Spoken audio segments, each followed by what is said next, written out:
शङ्करं शङ्कराचार्यं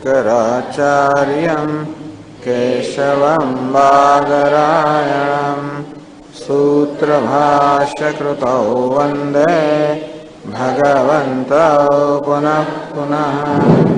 ईश्वरो गुरुरात्मेति मूर्तिभेदविभागिने व्योमवद्व्याप्तदेहाय दक्षिणामूर्तये नमः। नमः श्री शंकरानंद गुरुपादाम्बुजन्मने सविलासमहामोह ग्राहग्रासैककर्मणे।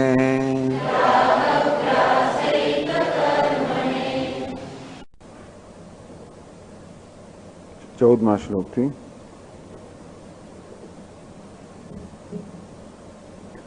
धीवृत्या भासकुंभानां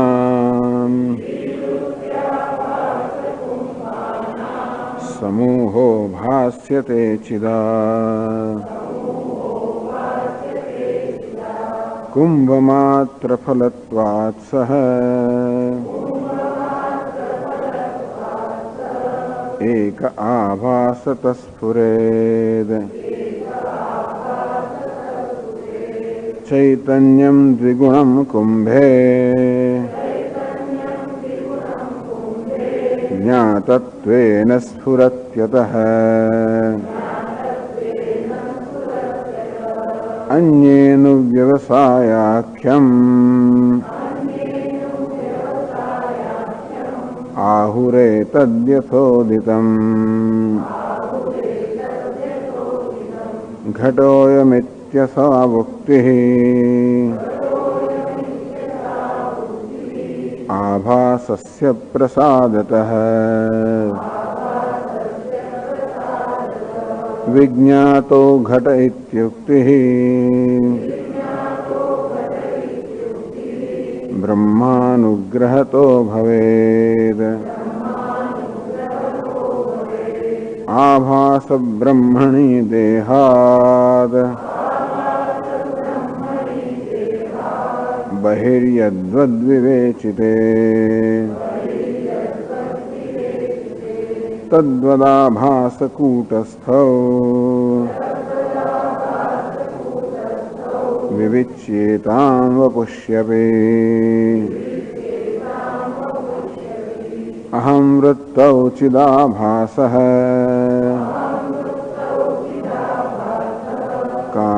कामक्रोधादिकासु च वर्तते तप्त संव्याप्य वर्तते तप्ते लोहे वह्निर्यथा तथा स्वमात्रं भासयेत् तप्तम् लोहं नान्यत् कदाचन। एवमाभाससहिताः वृत्तयः स्वस्वभासिकाः। आर्य ग्रंथकार बतावे छे के द्विगुणम चैतन्यम चैतन्य ની બે અવસ્થા છે। દ્વિગુણમ ચૈતન્યમ એક તો સામાન્યતયા પ્રકાશ કરનારું બ્રહ્મ ચૈતન્ય અસ્થિ ભાતિ પ્રિય અને વિશેષતયા પ્રકાશ કરનારું ચિદાભાસ જે વિષયાકાર વૃત્તિમાં પ્રતિબિંબિત થતું હોય એ ચિદાભાસ। ઘટોયમ ઇતિ ઉક્તિ આભાસસ્ય પ્રસાદતઃ। આ ઘડો છે આવો જે વ્યવહાર થાય છે ઉક્તિ થાય છે એ પેલા આભાસસ્ય પ્રસાદતઃ એ ચિદાભાસને કારણે છે।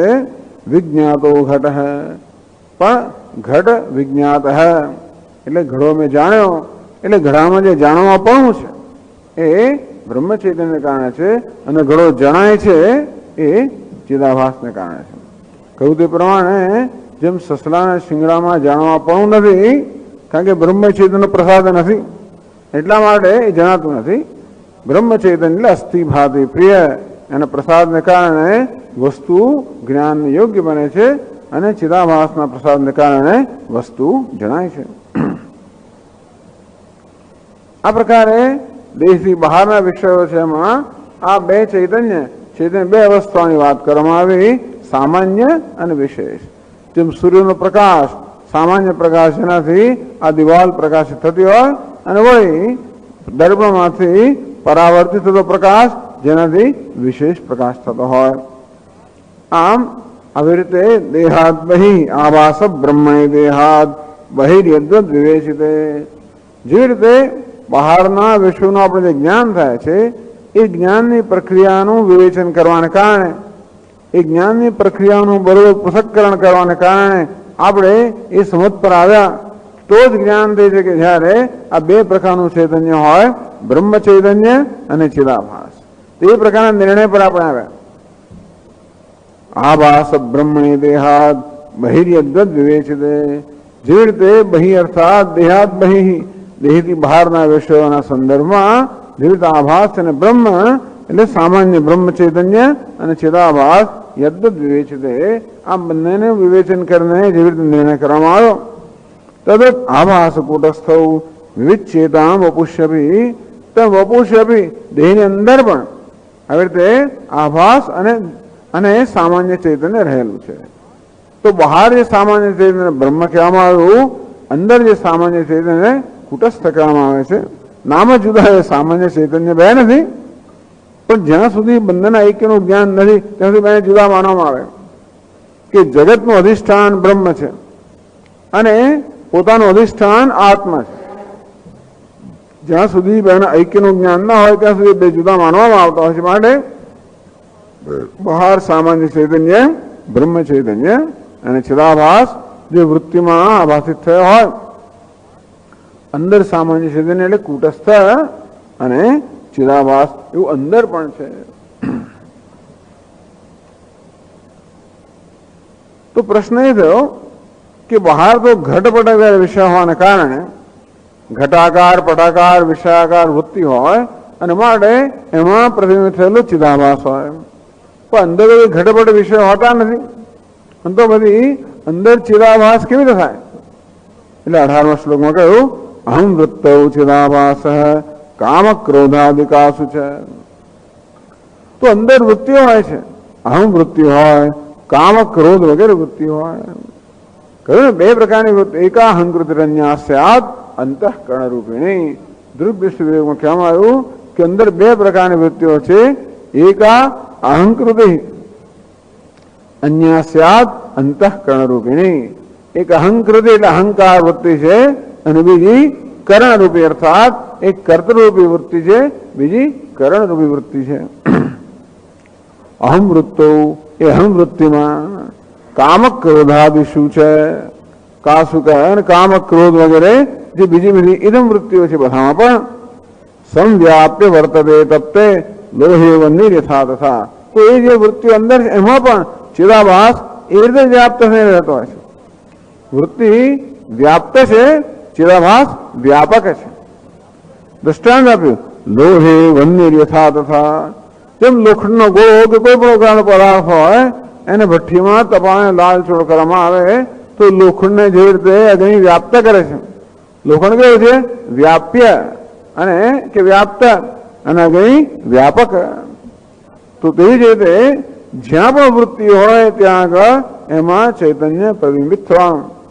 એ વૃત્તિ કેમ ઉત્પન્ન થઈ એ અગત્યનું નથી. બહારના વિષયોના સંદર્ભમાં વિષય હોવાને કારણે વિષયાકાર વૃત્તિ ઉત્પન્ન થઈ. અંદરમાં એમાં વિષય વગર પણ અહંકાર અહમ વૃત્તિ કે કામ ક્રોધ વગેરે વૃત્તિ ઉત્પન્ન થઈ શકે છે.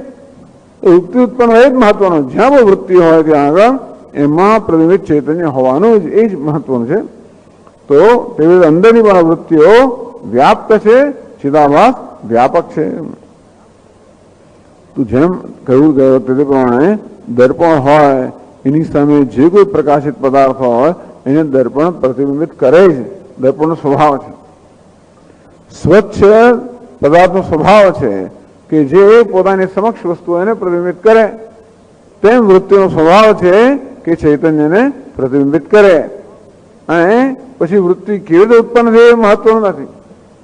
બહારના વિષયો માટે વિષય જોઈએ તો વિષયાકાર વૃત્તિ ઉત્પન્ન થાય. અંદર તો વિષય વગર અહમ વૃત્તિ, કામ, ક્રોધ વગેરે વૃત્તિ ઉત્પન્ન થતી હોય છે. એ વૃત્તિઓ છે એના માટે ત્યાં ચિદાભાસ હોવાનો છે.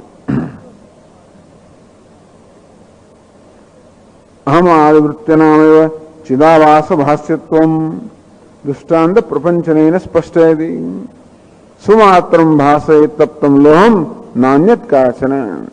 વળી બીજી વસ્તુ એવું છે ને કે લોખંડ જયારે તપેલું હોય ને ત્યારે સ્વયં ભાસતું હોય છે. તપેલા લોખંડને ભાસવા માટે બીજા કોઈની જરૂર નથી. તેમ જે અંદરની કામ, ક્રોધ કે વૃત્તિ હોય એ વૃત્તિને ભાસવા માટે ચિદાભાસ સિવાય બીજા કોઈની જરૂર નથી. જેમ લોખંડને પ્રકાશિત થવા માટે અગ્નિ સિવાય બીજા કશાની જરૂર નથી, તે રીતે વૃત્તિને પ્રકાશિત થવા માટે ચિદાભાસ સિવાય કશાની જરૂર નથી, વિષયની જરૂર નથી. વિષયની જે આવશ્યકતા નથી, વૃત્તિ સ્વયં ચિદાભાસમાં પ્રતિબિંબિત થાય તો સ્વયં ભાસે છે. જેમ લોખંડ, એમાં અગ્નિ વ્યાપ્ત થાય તો લોખંડ જેમ સ્વયં પ્રકાશે છે, તેવી રીતે વૃત્તિ લોખંડ સ્વયં ના પ્રકાશે અંધારામાં, પણ એની અંદર અગ્નિ વ્યાપ્ત હોય તો સ્વયં પ્રકાશે. તો વૃત્તિ પણ સ્વયં ના પ્રકાશે, પણ એમાં ચિદાભાસ વ્યાપ્ત હોય તો વૃત્તિ સ્વયં પ્રકાશે. અને તેથી ચિદાભાસ સિવાય વૃત્તિને પ્રકાશવા માટે બીજા કશાની જરૂર નથી. જેમ અગ્નિ સિવાય લોખંડને પ્રકાશવા માટે બીજા કશાની જરૂર નથી.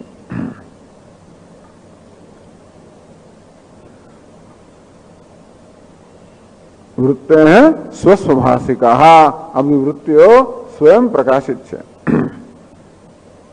ચલો આટલી ચર્ચાથી આગળ કહે છે એવં ચિદાભાસમ વ્યુત્પાદ્ય કૂટસ્થ સ્વરૂપ વ્યુત્પાદયિતુમ તદુપયોગિનમ વૃત્ત્યભાસ અવસરમ દર્શયતિ. એવં ચિદાભાસમ વ્યુત્પાદ્ય, આ પ્રકારે ચિદાભાસ અંદર છે, દેહની અંદર વૃત્તિમાં ચિદાભાસ છે, એ પ્રકારે એમ બતાવ્યું. હવે કૂટસ્થ પણ અંદર છે. તો બહાર જેવી રીતે સામાન્ય બ્રહ્મ ચૈતન્ય અને ચિદાભાસ છે બહારના વિષયોના સંદર્ભમાં, તેવી રીતે અંદર પણ ચિદાભાસ છે અને કૂટસ્થ પણ છે. શા પરથી કહો છો કૂટસ્થ છે? ચલો અંદર વૃત્તિઓ છે માટે વૃત્તિઓમાં પ્રતિબિંબિત ચિદાભાસ છે એ નક્કી થયું. તો કૂટસ્થ છે કે નક્કી થયું? કૂટસ્થ એટલે નિર્વિકાર ચૈતન્ય. વિકારી ચૈતન્ય ચિદાભાસ તો આપણા જ્ઞાનનો વિષય બને માટે આપણે નક્કી કર્યું કે હા આ કામ, ક્રોધ વગેરે વૃત્તિઓ છે માટે એમાં પ્રતિબિંબિત થતો ચિદાભાસ છે. તો કૂટસ્થ છે એ કેમ નક્કી થાય? તો કૂટસ્થ સ્વરૂપ ઉત્પાદયિતુમ, એ કૂટસ્થના સ્વરૂપને સમજાવવા માટે તદ ઉપયોગિનમ વૃત્તિ અવભાસ અવસરમ દર્શયતિ, કે વૃત્તિનો વૃત્તિ જે છે અભાવ અવસર, કે વૃત્તિઓ નથી એવો પણ અવસર હોય છે. વૃત્તિઓ હોય ત્યારે ચિદાભાસ હોય છે, એટલે એવું છે ને કે વિશેષ પ્રકાશ જયારે હોય ને તે સામાન્ય પ્રકાશ દેખાય નહીં. દિવાલ પર પણ સામાન્ય પ્રકાશ હોય અને વિશેષ પ્રકાશ હોય. તો વિશેષ પ્રકાશ જયારે હોય મંડાય પેલું, ત્યારે સામાન્ય પ્રકાશ છે કે નહીં આપણે કહી ના શકીએ. કોઈ કહે કે ભાઈ એમાં ખાલી વિશેષ જ પ્રકાશ છે, સામાન્ય પ્રકાશ ક્યાં છે? એટલે સામાન્ય પ્રકાશ પણ છે, વિશેષ પ્રકાશ હોવા ઉપરાંત સામાન્ય પ્રકાશ પણ દિવાલને પ્રકાશિત કરે છે.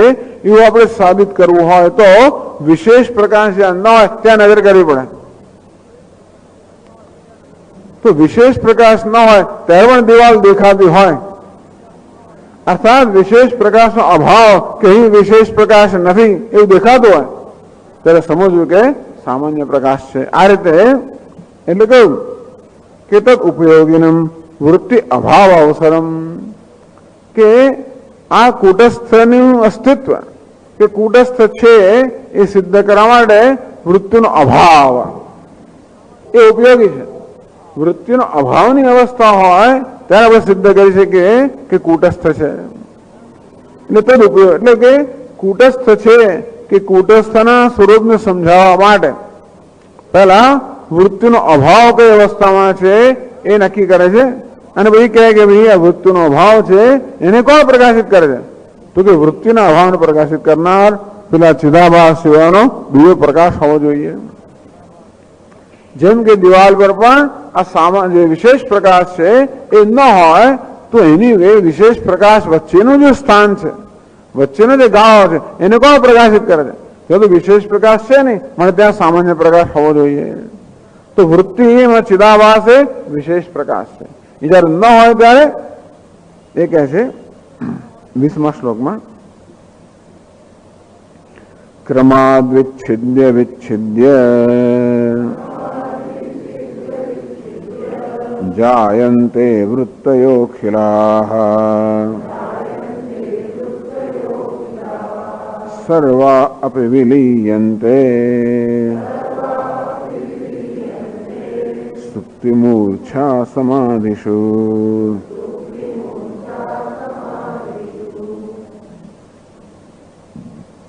ક્રમાદ વિચ્છિદ્ય વિચ્છિદ્ય જાયન્તે વૃત્તય અખિલાઃ. અખિલાઃ વૃત્તય ક્રમાદ વિચ્છિદ્ય વિચ્છિદ્ય જાયન્તે. આ વૃત્તનો સ્વભાવ છે કે એક સાથે એક જ વૃત્તિ હોય. ક્રમાદ એક પછી એક વૃત્તિનો ઉદ્ભવ થાય.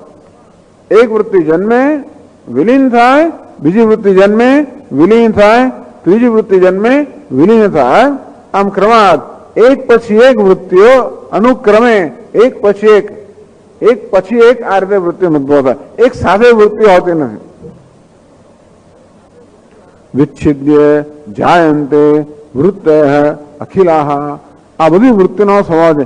એટલા જ માટે કહેવામાં આવે કે આપણું મન એક સાથે એક જ વસ્તુ, એક જ પ્રવૃત્તિ કરી શકે. કોઈ કહે કે બે વસ્તુ સાથે કરો, ના ભગવાનનું નામ સ્મરણ કરવું જોઈએ, ભગવાનનું રૂપનું ધ્યાન કરવું.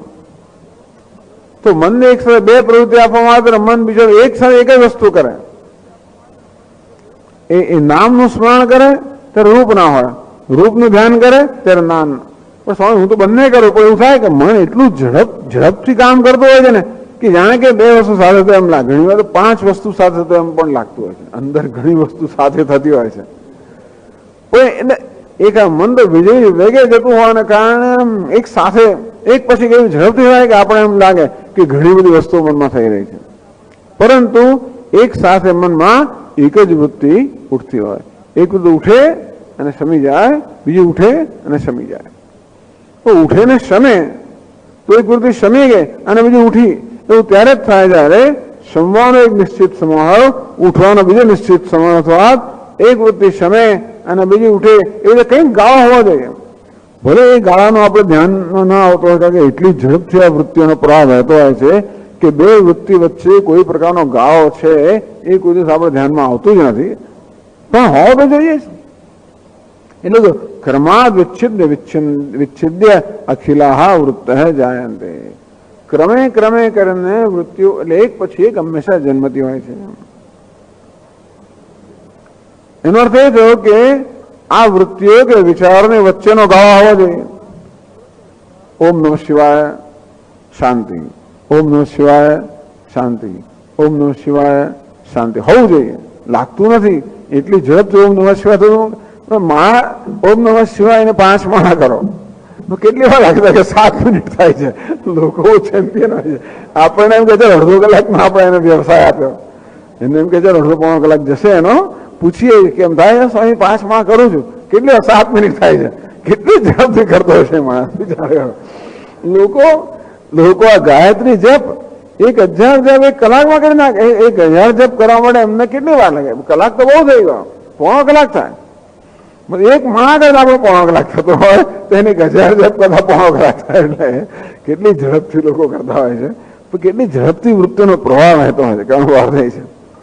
એમાં પછી એવું હોય કે વૃત્તિ પૂરી થઈને બીજી જન્મીને પૂરી થઈ એવું સમય છે ધ્યાનમાં આવતું હોતું નથી.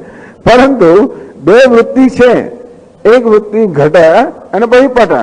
તો કામ, ક્રોધ, લોભ જુદા પ્રકારની વૃત્તિઓ છે. એ જ બતાવે છે કે એક વૃત્તિ શમી અને બીજી વૃત્તિ ઉઠી. એટલે આ એક કહેવા છે કે બે વૃત્તિના અભાવનો એક ગાળો હોય છે. એ તો ખરું, વૃત્તિ હોય ત્યારે હોય છે કે વૃત્તિઓ વચ્ચે ગાળો હોય છે. ના હોય ત્યારે શું? સર્વાહાપી વિલીયંતે સુપ્તિ મૂર્છા સમાધિષુ. પણ બીજી અવસ્થાઓ છે સુષુપ્તિ, મૂર્છા અને સમાધિ. એમાં વૃત્તિ હોતી જ નથી. જો કે આમાં શું હોય છે એક પ્રશ્ન તો છે જ. આ તો વેદાંતિન લોકોનો હંમેશા દાવો છે કે આ અવસ્થામાં ચૈતન્ય હોય છે. સુષુપ્તિ અવસ્થામાં ચૈતન્ય છે, મૂર્છામાં પણ ચૈતન્ય છે, સમાધિમાં પણ ચૈતન્ય છે. એવું ઘણા લોકો માનતા નથી હોતા. જે પેલા શૂન્યવાદી તો માનતા નથી હોતા કે સુષુપ્તિમાં ચૈતન્ય હોય. એટલે કે સુષુપ્તિમાં બધું વિલીન થઈ જાય છે, ત્યાં તો અજ્ઞાન અંધકાર જ હોય છે, તે અભાવ હોય છે. એ પરથી એ લોકો નિર્ણય પર આવ્યા કે જગતનું સત્ય કોને કહેવાય? જ્યાં જઈને જગત વિલીન થઈ જતું હોય એ જગતનું અધિષ્ઠાન કહેવાય. આપણે કહે ને કે જગત ઉત્પન્ન ક્યાં થયું આપણે ખબર ના પડે કે આપણે હતા નહીં હાજર ત્યારે. પણ એનો કોઈ કાર્ય ઉત્પન્ન થાય ખબર ના પડે, તો કાર્ય વિલીન ક્યાં થાય છે નક્કી થાય કે એનું અધિષ્ઠાન શું છે. તો એમ જગત વિલીન ક્યાં થાય છે? સુષુપ્તિમાં. સમગ્ર જગત વિલીન થાય સુષુપ્તિમાં. એનો અર્થ એ થયો કે સુષુપ્તિ જગતનું અધિષ્ઠાન છે. એટલે ખૂબ જ એવું થાય છે કે સુષુપ્તિમાં શું હોય છે? કારણ કે તે વખતે આપણને કોઈ પ્રકારનું વિશેષ જ્ઞાન હોતું નથી, અને માટે કશું ના હમ કિંચિત અવેદિશમ, મને કઈ જ જ્ઞાન નહોતું. તે અભાવ હોય છે બધી વસ્તુનો. તો એટલા માટે કહ્યું કે અભાવ એટલે કે નોન એક્ઝિસ્ટન્સ, અસ્તિત્વ ન હોવું એ જગતનું સત્ય છે. કારણ કે સમગ્ર અસ્તિત્વ છે માટે અભાવમાં જેને વિરમે છે. એટલે વેદાંત કે નહીં અભાવ નથી, સંપૂર્ણ અભાવ નથી. એ અભાવને પણ પ્રકાશિત કરનાર ચૈતન્ય કઈ કહે છે નાહમ કિંચિત અવેદિશ. મને કઈ જ્ઞાન નહોતું એવું કેવી ખબર પડે? એ પણ જ્ઞાન છે. મને કઈ ખબર નતું. આપણે એક ચેમ્પિયન સ્ટ્રોક છે કે મને જ્ઞાન નહોતું, એ પણ એક જ્ઞાન છે. નાહમ કિંચિત અવેદિશમ. અને સુખમ અસ્વાપ્સમ, સુખેથી સૂતો. ટૂંકમાં સુષુપ્તિ પણ અનુભવ છે. એટલે જાગીને માણસ જયારે કહે કે હું સુખેથી સૂતો, એ શું છે? તો કે સ્મૃતિ છે. એ પ્રત્યક્ષ જ્ઞાન નથી. કારણ કે સૂતો તો પહેલા, અત્યારે કહે છે કે હું સુખેથી સૂતો. એને શું કહેવું? પ્રત્યક્ષ નથી, અનુમાન છે. અનુમાન પણ ના કહેવાય કે જયારે લિંગ હાજર હોય, જેમ કે ધુમાડો હોય ત્યારે આપણે અનુમાન કરી શકીએ કે અત્યારે અગ્નિ છે. અત્યારે કઈ અનુભવ નથી સુષુપ્તિનો, વાળા અનુમાન પણ ના કરતા. આ શું છે? હું સુખેથી સૂતો એ શું છે? અનુભવ છે. એ સ્મૃતિ છે. યા સ્મૃતિ સા અનુભવ પૂર્વિકા. અને સ્મૃતિ પહેલા હંમેશા અનુભવ હોવો જોઈએ. અને માટે સુષુપ્તિમાં પણ અનુભવ છે. એ અનુભવને પ્રકાશિત કરનાર ચૈતન્ય સુષુપ્તિમાં પણ છે. આમ સુષુપ્તિમાં ચૈતન્ય છે. પ્રાગ સ્વાપ્સમ પ્રબોધ સમયે યહ પ્રત્યભિજ્ઞાયતે. પ્રાગ અસ્વાપ્સમ એથી તો હું આ સુષુપ્તિ પહેલા હું પોતે જ નિદ્રામાં ગયો હતો. જે હું સૂતો હતો કે સુવા ગયો એ જ હું જાગ્રત થયો. બીજો કોઈ નહીં. જે જાગે છે એ જ વ્યક્તિ છે કે જે સુવા ગયો હતો કે સુવા ગઈ હતી. જે વાત છે એ ચૈતન્ય જે સુષુપ્તિમાં પ્રવેશ કરે છે એ જ જાગ્રત થાય છે. અર્થાત એક સાતત્ય છે, કન્ટિન્યુટી સાતત્ય છે. આ રીતે ઘણી દલીલો કરીને બતાવવામાં આવે છે કે સુષુપ્તિમાં પણ અભાવ નથી, ત્યાં પણ ભાવ છે, ચૈતન્ય છે. એટલે કેટલાક વેદાંત આચાર્યો સુષુપ્તિમાં અજ્ઞાન વૃત્તિનો સ્વીકાર કરે છે. જેમ કે વેદાંત સારમાં સૂક્ષ્મ અજ્ઞાન વૃત્તિ છે. એટલે એવું જો કહેવામાં આવે કે કોઈ પણ અનુભવ ત્યારે જ થઈ શકે જયારે વૃત્તિ હોય, એ સિવાય અનુભવ ના થઈ શકે એવો આગ્રહ રાખવામાં આવે તો કે સુષુપ્તિનો અનુભવ થાય છે સૂક્ષ્મ અજ્ઞાન વૃત્તિથી. અજ્ઞાન વૃત્તિને પ્રકાશિત કરનાર ચૈતન્ય છે. એટલે આ રીતે સુષુપ્તિમાં ચૈતન્ય છે. સુપ્તિ મૂર્છા સમાધિષુ. મૂર્છામાં પણ ચૈતન્ય છે. અત્યારે નથી કહેતા, અત્યારે એમ જ કહે છે કે સુષુપ્ત અવસ્થામાં, મૂર્છા અવસ્થામાં કે સમાધિ અવસ્થામાં વૃત્તિનો અભાવ છે. બસ વૃત્તિનો ભાવ જાગૃત અને સ્વપ્ન અવસ્થામાં વૃત્તિઓ છે. કયા પ્રકારની વૃત્તિ છે? ક્રમાદ વિચ્છિદ જાયંતે. આ જાગૃત સ્વપ્ન અવસ્થાઓની અંદર ક્રમે ક્રમે એક પછી એક આ વૃત્તિઓ જન્મે છે અને શમી જાય છે. એ પ્રકારે જાગૃત સ્વપ્નની વ્યવસ્થા છે. અને સુષુપ્તિમાં મૂર્છા અને સમાધિમાં વૃત્તિનો અભાવ હોય છે. જો કે સમાધિમાં જ્ઞાન વૃત્તિનો સ્વીકાર કરવામાં આવતો હોય છે, કારણ કે સમાધિમાંથી બહાર નીકળ્યા પછી પણ એને એ પ્રકારનો નિસ્મૃતિ હોય છે સમાજ કે બસ મને બહુ શાંતિનો અનુભવ થતો છે કંઈ. પણ વિચ્છિદ જાયંતે વૃત્તિને આપણે શું કહીએ? શમી અને ઉઠી એ પ્રકારની જે વૃત્તિઓ છે એ વૃત્તિ આ સુષુપ્તિમાં મૂર્છામાં કે સમાધિમાં નથી. એટલે આ કેવું શેનું વડે કહ્યું? કૂટસ્થ છે અને કૂટસ્થનું શું સ્વરૂપ છે એ સમજાવવા માટે વૃત્તિ નથી એ અવસર, વૃત્તિ અભાવ અવસરમ તદુપયોગીનમ, એને ઉપયોગી વૃત્તિનો અભાવનો જે પ્રસંગ છે એ પેલા શ્લોકમાં જણાવ્યો. ભવતુ એવમ સમાધ્યાદૌ વૃત્તિ વિલય.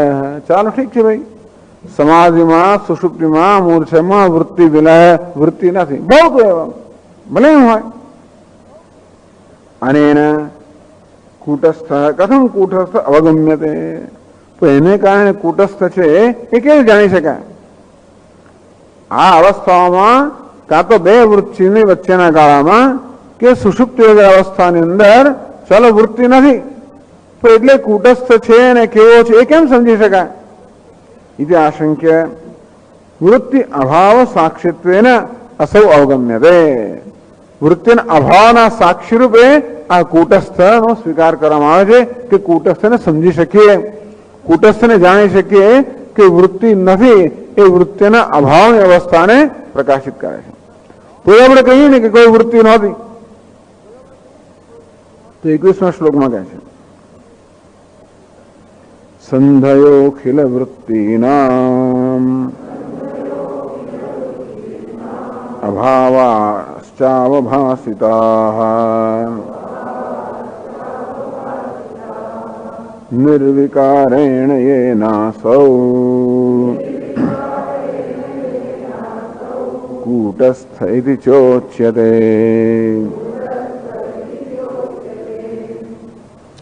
અખિલ વૃત્તિનામ સંધ્ય. સંધિ એટલે કે મિલન સ્થાન, બે જયારે મળે અથવા બેની વચ્ચેનો ગાળો. અખિલ વૃત્તિનામ સંધ્ય. આ બધી જ વૃત્તિઓને સંધિકા, અર્થાત સંધિ એટલે આપણે સંધ્યા કહીએ ને, તો રાત્રિ પૂરી થઈ અને પ્રાતઃકાળનો પ્રારંભ થાય એ બેનું મિલન જે થાય ને સંધ્યા. તો પ્રાતઃ સંધ્યા, સાયં સંધ્યા, મધ્યાહન વગેરે સંધ્યાનો એટલે તો કે બંને જ્યાં મળે એ જોડાણ તે સમય, એટલે બે વૃત્તિ જ્યાં મળે એક પૂરી થઈ અને બીજી જ્યાં શરૂ થાય એ બે વૃત્તિનો ગાળો છે. અખિલ વૃત્તિનામ સંધ્ય. આ બધી વૃત્તિનો સંધિ અર્થાત વૃત્તિની વચ્ચેનો ગાળો છે. અભાવાહ છે અવભાસિતા. વૃત્તિનો અભાવ સુષુપ્તિમાં, મૂર્છામાં, સમાધિમાં અને વળી બે વૃત્તિની વચ્ચે આ બધી અભાવની અવસ્થાઓ છે. યેન નિર્વિકારેણ અવભાસિતા. તો આ અવસ્થાને કોણ પ્રકાશિત કરે છે? જો આપણે કહીએ કે સમાધિમાં કોઈ વૃત્તિ નથી એવું કહેવા માટે પણ એનો કોઈ સાક્ષી હોવો જોઈએ. એક નિયમ એવો છે કશી વસ્તુ પુરવાર કરવા માટે એનો સાક્ષી હોવો જોઈએ. સુષુપ્તિ છે, સુષુપ્તિમાં મને કઈ જ્ઞાન નથી એ પુરવાર કરવા માટે પણ એ અજ્ઞાનનો સાક્ષી હોવો જ જોઈએ. અંતે વૃત્તિના અભાવની અવસ્થાઓ જેમ કે સુષુપ્તિ, મૂર્છા, સમાધિ અને વળી બંને જુદી જુદી વૃત્તિઓના ગાળા અર્થ કે સંધિ એને પ્રકાશિત કરનાર હોવો જોઈએ, જે વિશેષ પ્રકાશ નથી. જયારે વૃત્તિ હોય ત્યારે વિશેષ પ્રકાશ હોય. એક વસ્તુ છે કે વિશેષ પ્રકાશ ક્યારે હોય? જ્યારે દર્પણ હોય ત્યારે. દર્પણમાં પરાવર્તિત થાય સૂર્યનો પ્રકાશ ત્યારે વિશેષ પ્રકાશ. દર્પણ વગર વિશેષ પ્રકાશ ન હોઈ શકે. તેવી રીતે વૃત્તિ વગર ચિદાભાસ કે વિશેષ પ્રકાશ ન હોય. તો એ વૃત્તિ ન હોય ત્યારે વિશેષ પ્રકાશ તો નથી, ત્યારે ત્યાં શું છે? તો એ વૃત્તિ ન હોય એ અવસ્થાનું આપણે જાણીએ છીએ. એ કોને કારણે જાણીએ છીએ? કૂટસ્થને કારણે. યેન નિર્વિકારેણ અવભાસતે અવભાસિતા. જે નિર્વિકાર, આ બધા વિકારો તો એ પોતે નિર્વિકાર હોવો જોઈએ. ચિદાભાસ કેવો છે? વિકારી છે. વૃત્તિ કેવી? વિકારી છે. એ વૃત્તિઓની વચ્ચેની અવસ્થા એને પ્રકાશિત કરનાર અથવા તો વૃત્તિરૂપી વિકારને પ્રકાશિત કરનાર પણ નિર્વિકાર હોવો જોઈએ.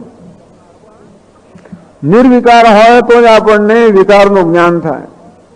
કોઈ પ્રકારનું પરિવર્તનની અપેક્ષા રાખે છે કે પરિવર્તન રહિત અધિષ્ઠાન હોવું જોઈએ, તેવી રીતે કોઈ આ બધી વૃત્તિઓ પણ અપેક્ષા રાખે છે કે એમને પ્રકાશિત કરનાર નિર્વિકાર કે નિર્વિકાર ચૈતન્ય હોવું જોઈએ. येन निर्विकारण अभासितः असौ कूटस्थ इति च उच्यते. એને કૂટસ્થ કહેવામાં આવે છે. કૂટસ્થ એટલે નિર્વિકાર કહ્યું ને. કૂટ એટલે કે એરણની જેમ જ રહેલો છે, અર્થાત બધા વિકારનું સ્વયં અધિષ્ઠાન છે. બધા વિકારનું અધિષ્ઠાન હોવા છતાં પણ જે સ્વયં વિકારને પ્રાપ્ત થતો નથી એનું નામ કૂટસ્થ. તો આ રીતે અંદર ચિદાભાસ તો પહેલા કહ્યું કે ચિદાભાસ છે. પ્રશ્ન કર્યો કે અંદર ચિદાભાસ છે એમ કેમ કહી શકાય? બહાર ચિદાભાસ છે તો બતાવ્યું, કારણ કે બહાર તો ઘટપટ વગેરે વિષયો છે, માટે ત્યાં તો એમને પ્રકાશિત કરવા ચિદાભાસ જોઈએ. અંદર તો કોઈ વિષયો છે નહીં તો ચિદાભાસ કેમ જોઈએ? તો કે વિષયની આવશ્યકતા નથી, વૃત્તિઓ છે. અહમ વૃત્તિ, કામ, ક્રોધ વગેરે વૃત્તિઓ છે, માટે એ વૃત્તિઓ ત્યારે પ્રકાશિત થઈ શકે જ્યારે એમાં ચિદાભાસ વ્યાપ્ત હોય. ચલો ચિદાભાસ તો છે તો કૂટસ્થ એમ કઈ રીતે કહો છો? તો કે વૃત્તિઓ જયારે ન હોય, વિશેષ પ્રકાશ જયારે ન હોય ત્યારે એ વિશેષ પ્રકાશની અભાવની અવસ્થાને જે પ્રકાશિત કરે છે એ કૂટસ્થ છે. આમ અંદર પણ બે ચૈતન્ય છે એ નક્કી થયું. બહાર જેમ છે તેમ અંદર પણ. એવમ ચ સતી કિમ ફલિતમ, આમ હોય તો શું ફલિત થયું? એવો પ્રશ્ન હોય તો ઉત્તર આપે છે 22મા શ્લોકમાં. ઘટે દ્વિગુણ ચૈતન્યમ યથા બાહ્યે તથાંતરે વૃત્તિષ્વપિ તતસ્તત્ર વૈષદ્યમ સંધિતોધિકમ.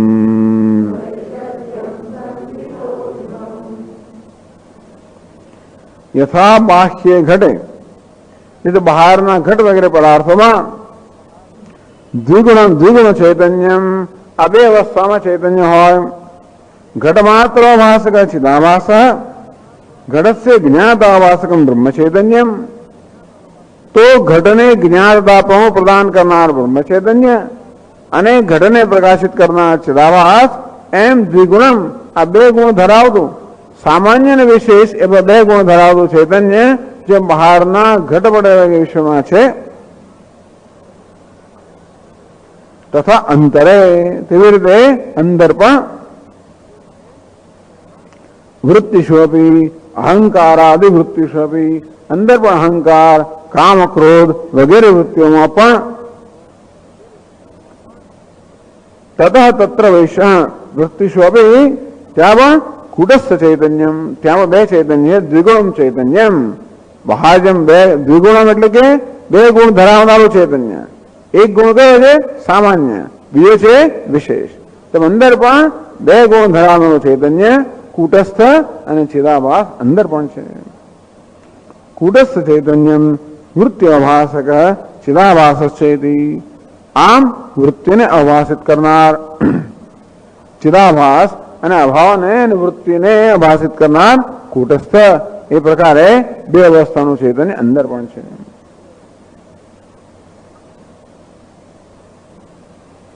તો બે એવું શું કરવામાં શું ફેર છે? ફેર શું છે? તતઃ તત્ર વૈષદ્યમ સંધિતોધિકમ, તત્ર સંધિત અધિકમ વૈષદ્યમ. પેલામાં વિશેષ પ્રકાશ કે વધારે પ્રકાશ તો હોય છે. તો સામાન્ય પ્રકાશ હોય એમાં આપણે વળી પાસે બીજો વિશેષ પ્રકાશ લાવીએ ત્યારે વધારે પ્રકાશિત થાય ને. વૈષદ્યમ, વૈષદ્યમ એટલે વધારે સ્પષ્ટતા છે. એટલે જ્યાં વિશેષ પ્રકાશ હોય ત્યાં વધારે સ્પષ્ટતા હોય. તો તેવી રીતે યત દ્વિગુણ ચૈતન્ય અસ્તિ, આ બંને પ્રકારનું ચૈતન્ય છે, માટે તત તેથી સંધિત સંધિભ્ય તત્ર વૃત્તિષુ વૈષદ્યમ. એટલે વૃત્તિનો અભાવ જયારે હોય ત્યારે સામાન્ય પ્રકાશ હોય એના કરતા વૃત્તિ જયારે હોય ત્યારે વિશેષ પ્રકાશ જયારે વધારે સ્પષ્ટ હોય. જેમ દિવાલ પર પણ માત્ર સામાન્ય પ્રકાશ હોય એના સરખામણીમાં જ્યાં વિશેષ પ્રકાશ હોય ત્યાં વધારે સ્પષ્ટતા હોય, તો અંદર પણ વૃત્તિના અભાવમાં જે કુટસ્થ તેવીને જેના કરતા જે વૃત્તિ હોય ત્યારે જે વિશેષ પ્રકાશ છે એ વધારે સ્પષ્ટ હોય. અધિકમ દૃશ્યતે, ત્યાં વધારે સ્પષ્ટતા દેખાય છે.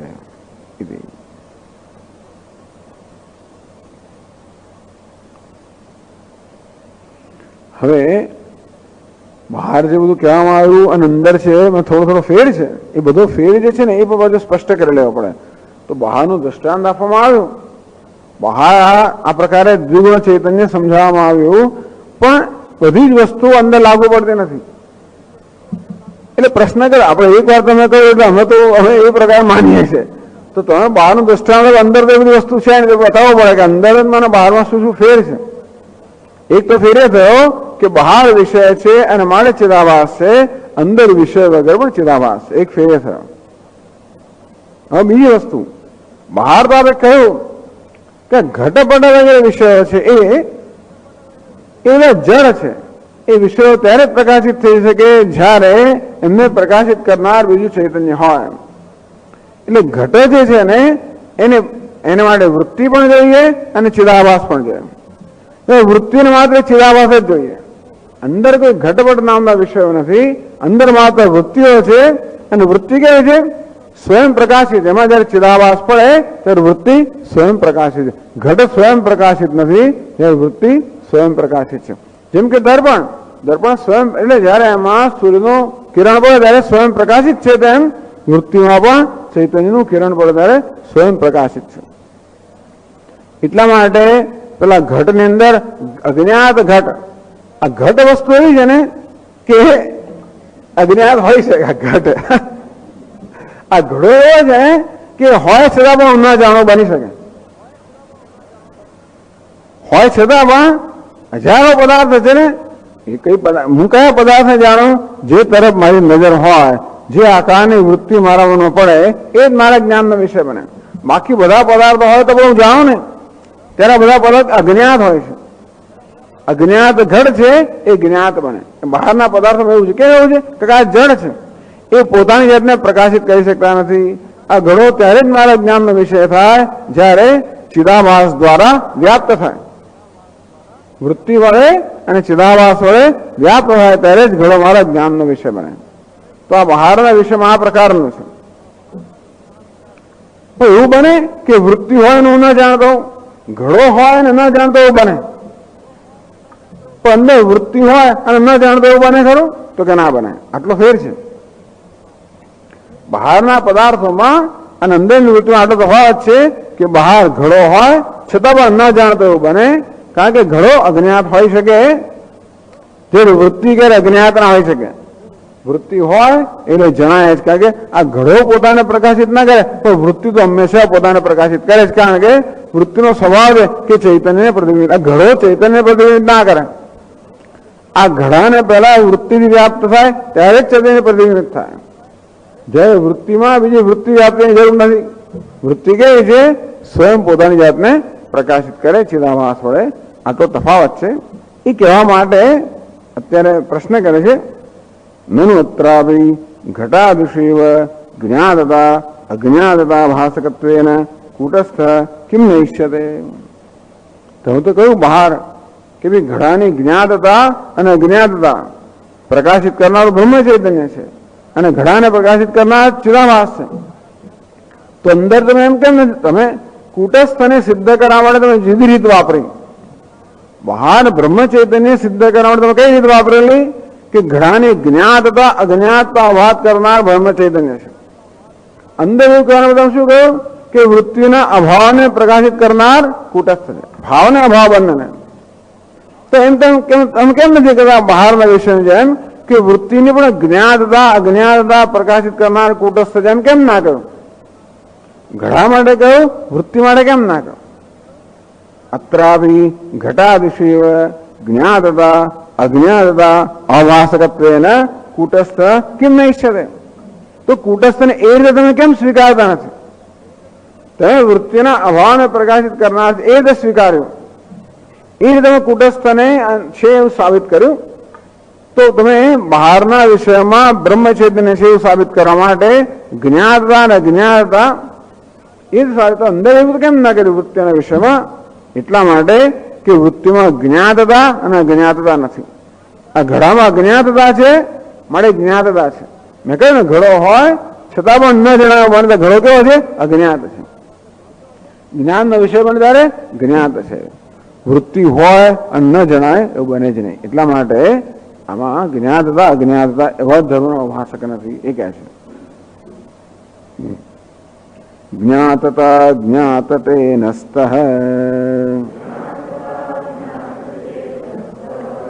ઘટવદ વૃત્તિષુ ક્વચિત સ્વસ્ય સ્વેના ગૃહીતત્વાદ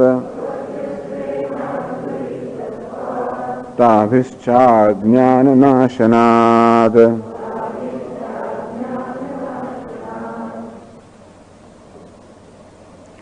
જ્ઞાતતા અજ્ઞાતતે દ્વિવચન છે. જ્ઞાતતા અજ્ઞાતતા એનું દ્વિવચન જ્ઞાતતા અજ્ઞાતતે નસ્તઃ ઘટવત વૃત્તિષુ ક્વચિત. ઘટવત જેમ ઘટ વગેરે પદાર્થોમાં જ્ઞાતતા અને અજ્ઞાતતા છે. અર્થાત ઘટ હોય છતાં પણ અજ્ઞાત હોઈ શકે અને તેથી ઘટમાં અજ્ઞાતતા છે અને એ જયારે વિષય જ્ઞાનનો વિષય ત્યારે જ્ઞાતતા. આ ઘડો જડ હોવાને કારણે સ્વયં પોતાને પ્રકાશિત કરી શકતો ન હોવાને કારણમાં અજ્ઞાતતા છે માટે જ્ઞાતતા છે. નસ્ત વૃત્તિષુ ક્વચિત પણ વૃત્તિમાં નથી. વૃત્તિ તો હંમેશા પ્રકાશિત હોવાને કારણે એમાં અજ્ઞાતતા ના હોય. વૃત્તિ મનમાં જન્મેનું ન જાણતું ના બને. અંદર ક્રોધ જન્મ્યો મને ખબર હતો ને મને ક્રોધ હતો મને ખબર નથી એવું ના બને. અંદર વૃત્તિ જન્મી કે વિચાર આવે મને ખબર નહીં કે વિચાર આવે. તું ઉભો ગયો મને ખબર નહીં બની શકે. મારી સામે આવીને ગયો અને મને ખબર ના પડે બને કારણ કે મારા ધ્યાનમાં ના આવ્યું. અજ્ઞાતમાં એમાં જ્ઞાતતા આવી જ નહીં. વસ્તુ છે ને ઘણી વાર કે માણસ આમ હવે સામે જ ચાલીને જતો રહે 2 મિનિટ ઉભો આપણું ધ્યાન દોરા તો આપણું ધ્યાન જાય એવું ઘણી વાર બનતું કે સ્વામી ખરું છે ને ત્યાં તમે જતા હતા ને આમ બરોબર સામે સામે તો આપણું ધ્યાન જ ના કરવું આપણું મગજ ક્યાંક બીજે ધ્યાન ના ગયું. એ અજ્ઞાતનો એની જ્ઞાતતા આવી જ નહીં મને એટલે અજ્ઞાત જ રહ્યું. પરંતુ વૃત્તિ મારા મનમાં ઉદ્ભવે અરે મને કઈ ક્રોધ આવ્યો પણ ખબર ના પડી એ કોઈ દેશ ના બને. વૃત્તિ જન્મે એટલે એનું જ્ઞાન થાય કારણ કે વૃત્તિ પોતાની જાતને પ્રકાશિત કરે. વૃત્તિ હોય એટલે એમાં આભાસ હોય જ અને આભાસ હોય એટલે વૃત્તિ પ્રકાશિત થાય. જેમ લોખંડમાં ફૂલ અગ્નિ વ્યાપ્ત થાય ત્યારે જેવી રીતે કોઈ પ્રયત્ન વગર એ લોખંડ પોતાને પ્રકાશિત કરે તેમ વૃત્તિમાં ચિરાભાસ વ્યાપ્ત થાય એટલે બીજા કોઈ પ્રયત્ન વગર એટલે વૃત્તિને પ્રકાશિત કરવા બીજા કશાની જરૂર નથી. કુટસ્થ કે કશાની જરૂર નથી. સ્વયં પ્રકાશિત કરે છે. એવું શા બધી કહો છો? તત્ર ઉપપત્તિમાં એ વિષય ઉપપત્તિ એટલે કે આપણને તર્ક બતાવે છે. સ્વસ્ય સ્વેન અગૃહીતત્વાત જ્ઞાન અજ્ઞાન વ્યાપ્તિભ્યામ જ્ઞાતતા અજ્ઞાતતે ભવતઃ. જો વસ્તુમાં અજ્ઞાતતા હોય તો જ્ઞાતતા હોય અને તો એ વસ્તુ વિશે જ્ઞાન કે અજ્ઞાનનો વિષય બની શકે. વૃત્તિનામ તો સ્વપ્રકાશત્વેન જ્ઞાન વ્યાપ્તિ નાસ્તિ. વૃત્તિ સ્વયં પ્રકાશિત હોવાને કારણે બીજી વૃત્તિઓ વ્યાપ્ત થવાની જરૂર નથી. આ ઘડો વિચારો સ્વયં પ્રકાશ નથી માટે વૃત્તિની વ્યાપ્તિની અપેક્ષા રાખે છે તો જ જ્ઞાનનો વિષય બને. તો વૃત્તિ સ્વયં પ્રકાશિત હોવાને કારણે બીજી વૃત્તિની વ્યાપ્તિની અપેક્ષા એક વૃત્તિ જન્મી એને જાણવા બીજી વૃત્તિ જોઈતી હોય. આ ઘડાને જાણવા મળે વૃત્તિ જોઈએ ઘડાકાર વૃત્તિ તો ઘટાકાર વૃત્તિને જાણવા પછી બીજી વૃત્તિને જોઈતી હોય તો એ વૃત્તિને જાણવા હોય ત્રીજી વૃત્તિને જોઈતી હોય તો પછી શું થાય? એટલે વૃત્તિ કેવી છે? બસ વૃત્તિ જન્મે એટલે સ્વયં પ્રકાશિત થાય. વૃત્તિ જન્મે એટલે ચૈતન્યને પ્રકાશિત કરે એટલે આપોઆપ આપણા જ્ઞાનનો વિષય બને. એટલે વૃત્તિના આમ તો આ એને સ્વપ્રકાશ કહેવામાં આવે. ચૈતન્ય જેમ વૃત્તિ સ્વપ્રકાશ નથી પરંતુ વૃત્તિ હોય એટલે એમાં ચિદાભાસ હોય એ જ એને સ્વપ્રકાશ કહેવાય. ઘટના સંદર્ભમાં કે ઘડામાં તો ચૈતન્ય તોય સ્વપ્રકાશ નથી. ઘડામાં જે છે એ ઘડો ચૈતન્ય પ્રતિબિંબિત નથી કરતો. વૃત્તિ કેવી છે? પ્રતિબિંબિત ઘણી સપાટી હોય ને કે બધા પ્રકાશને નું પ્રકાશ શું કહેવાય ને, શોષણ જ કરે, કઈ બહાર એનું પ્રતિબિંબ જાય જ નહીં. એટલે દિવાલ સામે ગમે એટલું તાકું તો મારું મોં દેખાય જ નહીં, બધો પ્રકાશ શોષણ કરે. દર્પણની સામે જે ઉતારે પ્રકાશ પ્રતિબિંબિત કરે, તો માં ચૈતન્ય શોષણ કરી લે છે, એટલે એ કઈ જણાતું નથી. ત્યારે વૃત્તિ કઈ છે, ચૈતન્યને પ્રતિબિંબિત કરે છે, એના માટે જણાય છે. ખાલી દ્રષ્ટાંત આપ્યું. વૃત્તિ નામ તો સ્વપ્રકાશત્વેન જ્ઞાન વ્યાપ્તિ નાસ્તી. એના માટે એમને જ્ઞાન વ્યાપ્તિની જરૂર નથી, બીજા જ્ઞાનથી વ્યાપ્ત થવાની જરૂર નથી. સ્વસ્ય સ્વેન અગૃહિતત્વાત્, પોતે પોતાનો વિષય ના બની શકે, કારણ કે એ સ્વયં પ્રકાશ છે. તાવી વૃત્તિ વળી તાવિશ્ય અજ્ઞાન નાશનાત, તાવી વૃત્તિ સ્વોત્પત્તિ માત્રેણ સ્વગોચર અજ્ઞાનસ્ય નિવર્તિતત્વાત અજ્ઞાનસ્ય વ્યાપ્તિ વિનાસ્તી. મેં કહ્યું એ પ્રમાણે આ ઘટમાં અજ્ઞાતતા હોય, ઘટ હોય તો બાબત ન જણાય બને, માટે ઘટ અજ્ઞાત હોઈ શકે. તો વૃત્તિ તો ઉત્પન્ન થાય કે તરત આપણા જ્ઞાનનો વિષય બને, મને વૃત્તિમાં અજ્ઞાતતા નથી અને માટે જ્ઞાતતા પણ નથી. એટલે કૂટસ્થ આ જ્ઞાતતા કે અજ્ઞાતતાનો પ્રકાશક નથી. નનુ કૂટસ્થ ચિદાભાસયો ઉભયો અપી ચિત્તે સમાને એકસ્ય કૂટસ્થત્વમ अपरस्य अकूटस्थत्वम इति एतत् कूटः इति. आप કહો છો કૂટસ્થ પણ ચૈતન્ય છે, ચિદાભાસ પણ ચૈતન્ય છે. કૂટસ્થ ચિદાભાસ ઉભયો ભી ચિત્તે સમાને, બંને પ્રકાશ છે, બંને ચૈતન્ય છે. સામાન્ય પ્રકાશ અને પેલો વિશેષ પ્રકાશ, બંને પ્રકાશ જ છે. તો સામાન્ય પ્રકાશના આપ કૂટસ્થ કહો છો, વિશેષ પ્રકાશના આપ કૂટસ્થ નથી કહેતા. હવે થયું ને કે એકને જ આપણે કૂટસ્થ કહ્યું. અંદર બે પ્રકારના પ્રકાશની વાત કરી, દ્વિગુણ ચૈતન્યની વાત કરી. એક વૃત્તિમાં આભાસિત ચિદાભાસ અને બીજો કૂટસ્થ. તો ચિદાભાસને આપ ચિદાભાસ કહો છો અને કૂટસ્થ નિર્વિકાર. તો બીજા ચૈતન્યને આપ નિર્વિકાર કહો છો. ચિદાભાસ પણ ચૈતન્ય જ છે ને, એને કેમ આપ કૂટસ્થ કહેતા નથી? ચિત્તે સમાને, બંનેમાં ચિત્તપણું સમાન છે. સારી એકસ્ય કૂટસ્થત્વમ અપરસ્ય, બીજાને તમે ચિદાભાસને કૂટસ્થ ના કહો એનો અર્થ કે અકૂટસ્થ છે. એકને બીજાને આપણે કશું ના કે પણ સમજાય ને, આ બહુ હોશિયાર છે, બે ત્રણ ભાઈઓ હોય ઘરમાં, આ હોશિયાર છે, એટલે બીજાનું નક્કી રહે એ શું બીજા શું છે કે શું નથી એવું કહેવામાં બહુ બુદ્ધિમાન છે. એટલે બીજા બધાને શું સમજી લાવવાનું.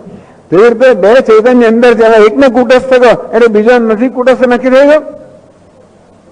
કે ગ્રંથકારે બીજાને અકૂટસ્થ કહ્યો નથી, પણ એકને કૂટસ્થ કહ્યો, નિર્વિકાર કહ્યો એટલે બીજો વિકારી સાબિત થઈ જ ગયો. તો એકને આપ નિર્વિકાર કહો છો, ચિદાભાસના વિકારી કહો છો. કુતા એવું કેમ? એટલે આશંક્ય આ બધી ચર્ચા ખરેખર આત્મજ્ઞાન માટે એમના માનું કે આ બધી ચર્ચા માત્ર કે બૌદ્ધિક ચર્ચા છે. આ ઝીણું ઝીણું કાંતે છે ને બધું, કારણ કે આ ઝીણું ઝીણું કાંતીએ તો જ આ ચૈતન્યની સમજ પડે. વિવેકની જરૂર છે ને, આત્મા અનાત્મ વિવેકની જરૂર છે. બે ચૈતન્ય, આત્મા ચૈતન્ય છે. કયો આત્મા ચૈતન્ય છે? અંદર બે પ્રકારની ચૈતન્યની વાત કરવામાં આવે. દ્વિગુણ ચૈતન્ય, એક કૂટસ્થ અને ચિદાભાસ. તો આત્મા ચૈતન્ય છે. કયું ચૈતન્ય આત્મા છે?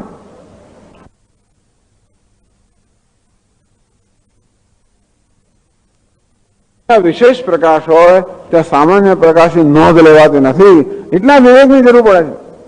એટલે દ્રષ્ટિ બહુ સૂક્ષ્મ જોઈએ કે વિશેષ પ્રકાશ છે ત્યાં પણ સામાન્ય પ્રકાશ છે. એની નોંધ લેવા માટે એની વિશેષતા બરોબર જાણવી જોઈએ. તેવી રીતે જ્યાં ચિદાભાસ છે ત્યાં પણ કૂટસ્થ છે, જ્યાં ચિદાભાસ નથી ત્યાં પણ કૂટસ્થ છે. એ જે ચિદાભાસ અને કૂટસ્થને જુદા પડવાની જરૂર છે. કઈ ચિદાભાસને આત્મા માનવામાં આવે છે? અત્યારે ચિદાભાસને આત્મા માનવામાં આવે છે, અહંકારને જ આત્મા માનવામાં આવે છે. એને કારણે જ આ બધી તકલીફ છે ને. એટલે ચિદાભાસને બરોબર સમજીએ અને વળી એ સિવાય કૂટસ્થને બરોબર સમજીએ તો તેને જુદા પાડીએ ને. જુદા એટલે કે એમને જુદા નહીં પાડવાના, બુદ્ધિમાં જુદા પાડવાના છે. એટલા માટે આ ચર્ચા બૌદ્ધિક ચર્ચા છે, પણ બુદ્ધિમાં જ તકલીફ છે બધી. જે તકલીફ છે ને આપણે બધી બુદ્ધિમાં જ છે, બીજે ક્યાંય નથી. શરીરને કઈ તકલીફ નહીં. શરીર નથી કહેતું હું સંસારી છું, કોઈ નથી કહેતું, બુદ્ધિ જ કહે છે. બૌદ્ધિક જ્ઞાન, બૌદ્ધિક જ જ્ઞાન હોય, બીજે જ્ઞાન એટલે સ્વામીજી હંમેશા કયા જ કરે. પેલો એક સ્વામીજીનો વિદ્યાર્થી મારા ગુરુભાઈ તો એથી ચડી ગયો કે તું knowledge always intellectual, therefore there is no heart knowledge and there is no જાત જાતના લોકો. જ્ઞાન તો બુદ્ધિમાં છે ને, કે હૃદયમાં જ્ઞાન અથવા તો કઈ આંતરડામાં જ્ઞાન હોવાનું છે? જ્ઞાન તો બુદ્ધિમાં છે ને. તો જ્ઞાન બુદ્ધિમાં જ ભ્રમ રહેલા છે. જે કઈ ભ્રમ છે ને બધી ગેરસમજણ ક્યારે બુદ્ધિમાં રહેલી છે. ત્યાંથી બધી બાકીની બધી લાગણી એમાંથી જન્મ થઈ. જેને આપણે લાગણી કહીએ છીએ ને, મુશ્કેલી બધી જે મુશ્કેલી લાગણી સ્તર આવે છે ક્યાંથી? એ ત્યાંથી જ આવે છે. બધી ગેરસમજણમાંથી જ લાગણી આવતી હોય છે ને, અને પછી જાત જાતનું આપણે તકલીફો પડતી હોય છે. એ તકલીફો ક્યાંથી આવે? સમજના તકલીફમાંથી આવે છે બધી. એટલે વેદાંત લોકો ત્યાં હંમેશા જયારે જોયું ત્યારે દલીલો તમે તો આપણે હંમેશા કહેવામાં આવતું હોય છે કે જયારે જોયું ત્યારે દલીલથી સિદ્ધ કરવામાં આવે છે. પણ દલીલ જુદી રીતે કારણે થયું છે. જે કઈ તકલીફ થઈ છે અત્યારે એનું કારણ શું છે? દલીલ ખોટી કરવાને કારણે. એટલે સાચી દલીલથી તો જ દૂર થાય ને બીજી કેવી દૂર થાય? વેદાંત લોકો જયારે ત્યારે અમે દલીલનો જ આશ્રય લેતા હોય છે. કોઈ વસ્તુ, કોઈ પ્રશ્નનો હલ કરવા માટે દલીલનો આશ્રય લે. લાગણી છે જ ને એમ લાગે, તો જે લાગણીઓ છે ને એમાંથી ઉત્પન્ન થઈ છે. ખોટી દલીલમાંથી લાગણી ઉત્પન્ન થઈ છે, માટે સાચી દલીલથી દૂર થાય. એટલે આ ગ્રંથમાં કોઈ લાગણી જણાતી નથી, જરૂર નથી. જો આ દલીલના બુદ્ધિના સ્તરે જો સ્પષ્ટતા થઈ જાય તો બીજી કોઈ તકલીફ નથી. તો બિચારી લાગણી ખરેખર વ્યક્ત થાય. આ પ્રેમને વ્યક્ત થવા માટે આપણે એને અનુકૂળતા કરી આપવી પડે, નહીતર બિચારો બહુ એકદમ વિકૃત થઈ જાય છે ને. બુદ્ધિની વિકૃતતાને કારણે આપણી લાગણી વિકૃત થઈ જાય છે. બુદ્ધિ સ્પષ્ટ થાય તો લાગણી પણ વ્યવસ્થિત થાય. એટલા ચિદાભાસ અને કુટસ્થ આ બેનો આત્માનાત્મ વિવેક એટલા જ કે આત્માની નજીકમાં નજીક ચિદાભાસ છે. આ દેહ તો આત્માને બધું જાણે કેવું સરળ છે, પણ નજીકમાં નજીક કોણ છે? ચિદાભાસ. એ આત્મા જેવો જ લાગે છે પાછો. એટલે પેલા નળ રાજા અને બીજા ચાર પેલા દેવતાઓ બધા એક સરખા જ દેખાય તો મુશ્કેલી છે ને. બેન જુદા કેમ પાડે? દમયંતી જુદા કેમ પાડે? પેલા દેવતા કે ઇન્દ્ર અને અગ્નિ ને બધા કે મારે એને જ પરણવું છે. નવનો એ તો કે નવને જ પરણવાની છે, તમને નહીં પરણે તો ગમે ત્યાં છે તો નહીં પરણે. અમે ન જેવો વેશ લઈને જઈશું. ઉભા રહ્યા ત્યાં 5 નવ એમ દેખાય. હવે કોને બળમાં કરાવે? એટલે એની પછી મિત્ર હતી સખીને કહ્યું કે જો દેવતાઓનો એક સ્વભાવ છે કે એમની આંખની પલક ક્યારે ઉઘાડ બંધ થાય જ નહીં. એ તો એક દેવતા આમ જોયા કરે. નવા રાજા માણસ છે, માનવાને કારણે એટલો ફેર પડે છે. આટલું લક્ષણ વિવેક માટે બંનેના લક્ષણ જુદા હોય, નહીં તો આપણે વિવેક કરી શકીએ. બે વસ્તુને જુદી પડવા માટે બંનેના લક્ષણ જોઈએ આપણે. બસ ચિદાભાસનું લક્ષણ કયું? કુટસ્થનું કયું? આત્માનું લક્ષણ કયું? અનાત્માનું કયું? એ આપણે ઓળખી પાડીએ પછી એ જાણીએ તો પછી ઓળખી પાડીએ.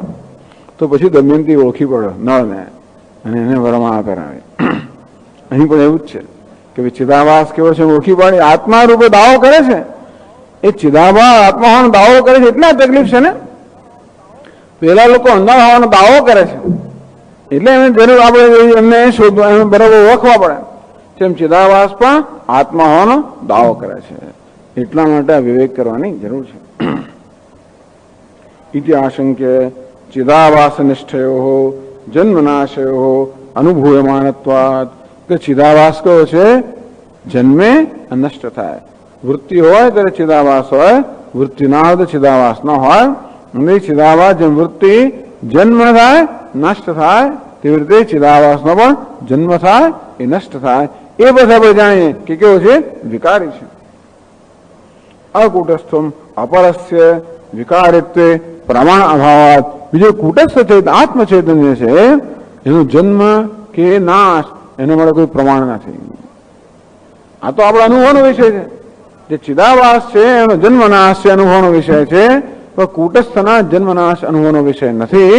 અને માટે બંનેને જુદા કહેવામાં આવ્યા. એ કહે છે 24મા મંત્રમાં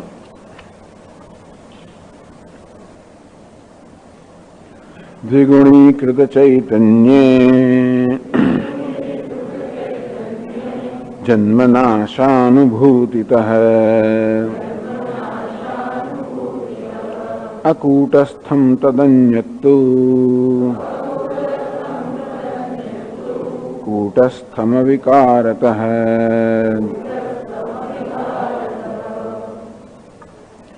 द्विगुणीकृत चैतन्य, द्विगुणीकृत चैतन्य, चैतन्य सामान्य द्विगुणी, जो परावर्तित थयो ने एटले आ द्विगुणी थयो एटले के विशेष चैतन्य। द्विगुणीकृत चैतन्य एटले विशेष चैतन्य में चिदाभास में प्रतिबिंबित चैतन्य में जन्मनाश अनुभूतितः एनो जन्मनाश आपणा अनुभवनो विषय छे। चिदाभासनो जन्म छे अने नाश छे ए आपणा अनुभवनो विषय। अर्थात જ્યારે દિવાલ પર જ્યારે વિશેષ પ્રકાશ અનેક બધા પ્રકાશના મંડળો હોય ત્યારે આ પ્રકાશના મંડળને આટલી મર્યાદા છે, બીજા પ્રકાશ મંડળની બીજી મર્યાદા છે, અહીં પૂરું થયું, બીજું અહીં શરૂ થયું, આપણો અનુભવનો વિષય છે। તે રીતે વૃત્તિનો ઉદ્ભવ થાય અને વૃત્તિ શમી જાય।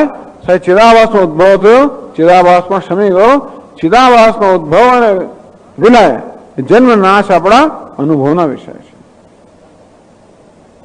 જ્યારે એટલે અકૂટસ્થમ એટલે એ કેવું છે? ચિદાભાસ કરે અકૂટસ્થ એટલે કે વિકારવત ઇત્યર્થ।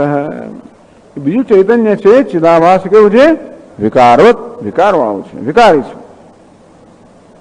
તો ધન્યત્તુ પણ ચિદાભાસ સિવાયનું બીજું ચૈતન્ય છે કૂટસ્થમ એ કેવું છે? કૂટસ્થ છે, અવિકારત, કારણ કે એ વિકાર વગરનું છે। કારણ કે આત્મ ચૈતન્ય છે ને એના જન્મ નાશ વાળો કોઈ પ્રમાણ નથી। જન્મ માટે પણ આપણે સાક્ષી હોવા જોઈએ, નાશ માટે પણ સાક્ષી, સાક્ષી હોય તો સાક્ષી પ્રમાણ છે। તો જન્મ કશાનો થયો એવું ક્યારે નિર્ણય કરી શકીએ? જન્મની પહેલા પણ હોય, જન્મ વખતે હોય ત્યારે કહીએ કે આ વસ્તુનો જન્મ થયો। અને નાશ પણ ક્યારે કહી શકીએ? કોઈનો જન્મ થયોનું સર્ટિફિકેટ કોણ આપે? એ જન્મ્યા સિવાયનો જ કોઈ આપી શકે। જન્મેલો માણસ મરેલાનું સર્ટિફિકેટ આપે, મૃત્યુનું સર્ટિફિકેટ પેલો મૃત્યુ પામેલો માણસ ના આપી શકે। કોણ આપે? એ સિવાયનો બીજો કોઈ આપે જે મૃત્યુ પછી પણ હાજર છે તો જ મૃત્યુનું સર્ટિફિકેટ અપાય ને, મૃત્યુનું પ્રમાણ।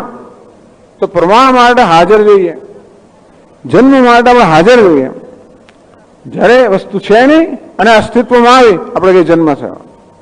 મૃત્યુ એટલે એનું અસ્તિત્વ છે, હવે અસ્તિત્વ નથી, મૃત્યુ થયું। તો આત્મ ચૈતન્ય એટલે કે હું, આ હું નો જન્મ એ હું કહી શકું ખરો? એ મારા અનુભવનો વિષય બને? હું નો જન્મ નક્કી કરવા માટે હુંના જન્મ પહેલા હું હોવો જોઈએ અને હું નો નાશ નક્કી કરવા માટે હું નાશ પછી હોવો જોઈએ, એવું કેવી બની શકે? આ હું જે છે ને એને જન્મ નાશનો હું ક્યારે પણ સાક્ષી ના હોઈ શકું। ચિદાભાસના જન્મ નાશ તો હું પોતે નોંધ લેનારો છું, મારા અનુભવનો વિષય છે, પણ હું આ તો સાક્ષી। આ સાક્ષીનો જન્મ કે નાશ એ ક્યારે પણ કોઈને અનુભવનો વિષય ના બની શકે। એટલે શું કે સાક્ષીનો જન્મ નાશ છે જ નહીં।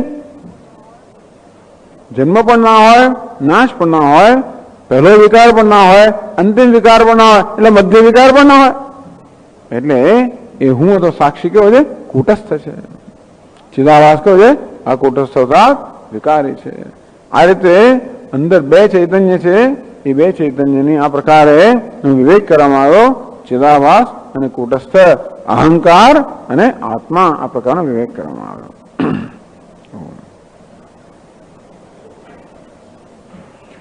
ઓમ પૂર્ણમદ પૂર્ણમિદમ પૂર્ણાત પૂર્ણમુદચ્યતે પૂર્ણસ્ય પૂર્ણમાદાય પૂર્ણમેવાવશિષ્યતે। ઓમ શાંતિ શાંતિ શાંતિ। શંકરં શંકરાચાર્યં કેશવં બાદરાયણં सूत्रभाष्यकृतौ वन्दे भगवन्तौ पुनः पुनः। ईश्वरो गुरुरात्मेति मूर्तिभेदविभागिने व्योमवद्व्याप्तदेहाय दक्षिणामूर्तये नमः। ॐ शांति शांति। हरि ओम। श्री गुरुभ्यो नमः। हरि ओम।